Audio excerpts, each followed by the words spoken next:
We often think of the wedding as the finish line. We stress over the details to make that one day as close to perfect as possible.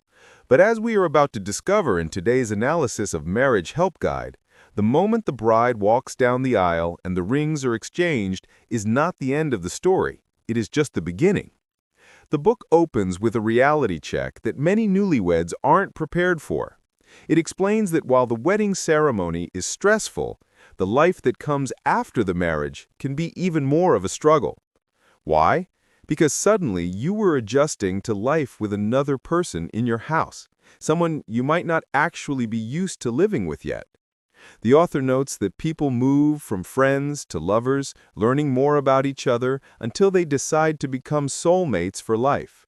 But living together introduces conflict. Just like living with family can cause friction over small issues, marriage is often filled with small arguments over trivialities. Today, we are going to unpack the manual on how to stop those small problems from snowballing. We are exploring the secrets to maintaining a happy life by doing the right things and, perhaps more importantly, avoiding the wrong ones. The guide presents a stark observation about the modern world. Divorce rates are rocketing. It points out that when people become fed up and are no longer happy in their relationships, the modern tendency is to simply go on separate paths. But the core thesis of this book is that it doesn't have to be this way. Not all marriages have to end in divorce. The text suggests that the reason couples often break up is simply that they are no longer satisfied. It sounds simple, but the solution requires unlocking specific secrets to lead a happy life. The book emphasizes that even couples who have been married for long periods face these struggles, not just newlyweds. The key is the willingness to put in the effort. If you are willing to work, you can lead a blissful life. So, what are these secrets? The book breaks them down into specific, actionable pillars. Let's start with the most critical one, the foundation. If you take only one thing away from this guide, it should be this. The foundation for a great marriage has got to be communication.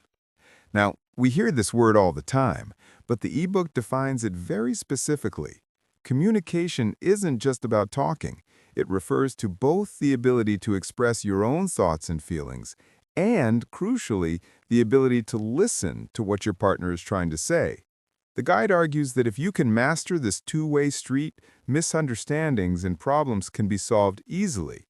Conversely, the book warns that the lack of communication is the first thing that must be absolutely avoided. When couples stop having open talks, they stop seeing every side of the story. Beyond communication, the book suggests a mental exercise to keep the foundation strong: reminiscing.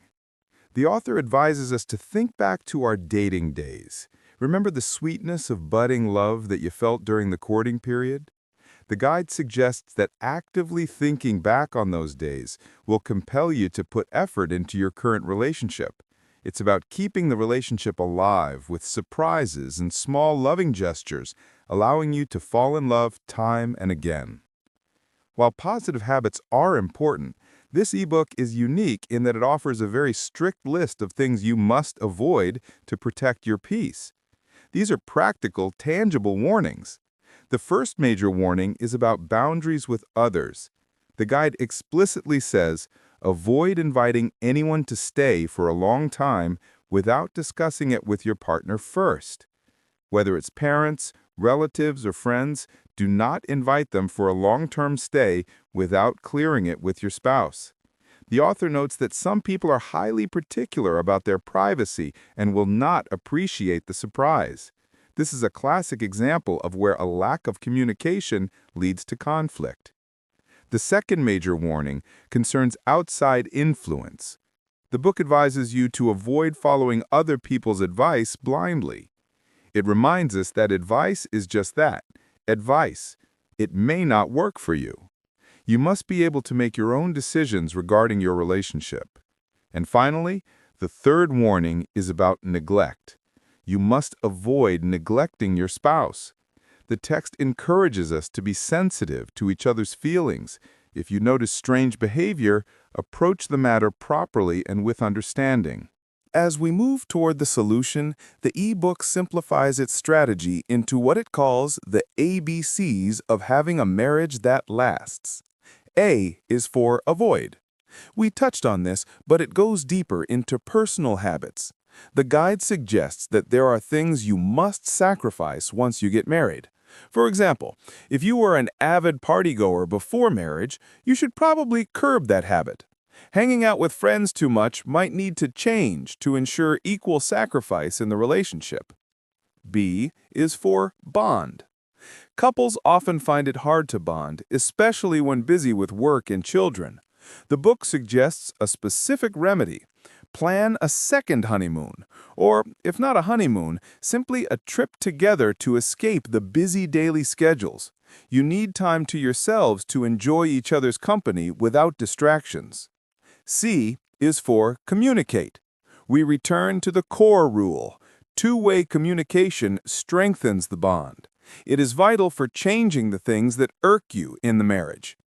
In its conclusion, the Marriage Help Guide reminds us that keeping a marriage happy is not actually difficult, as long as you know these secrets and work on them. The text asks us to view our spouse not just as someone we live with, but as a good friend and a close confidant. They are the person who will support you in whatever you do. No marriage will ever be perfect. Even the happiest couples have moments where they doubt their union or where their individualities clash. But the important thing is surviving those moments together. By committing to the marriage, bonding through quality time, and avoiding the pitfalls of poor communication, you can keep the spark alive.